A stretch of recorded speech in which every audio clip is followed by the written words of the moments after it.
Okay, we are now at Bantay Church Bell Tower, right? Yes, sir. Oo. Bantay Watchtower po. So maraming church bells dito. Iba-iba ang meaning, right? Yes, sir. Iba-ibang Okay, usage po. so what's the meaning of this one? Ito pong pinakamaliit. Ito po ang baptism bell natin which was placed here 1840 po siya.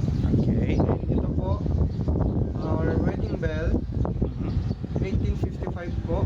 And our funeral bell, Mhm. which is 1855 din po.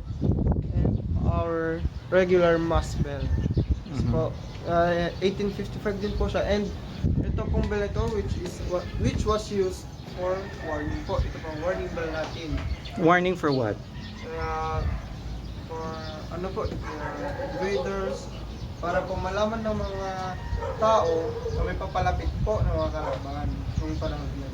Ito Ah, pong watchtower kasi is ginamit po during the Spanish and Japanese war po. okay. Sige, thank you, Iho. What's your name? Andre po. Okay, thank you, Andre.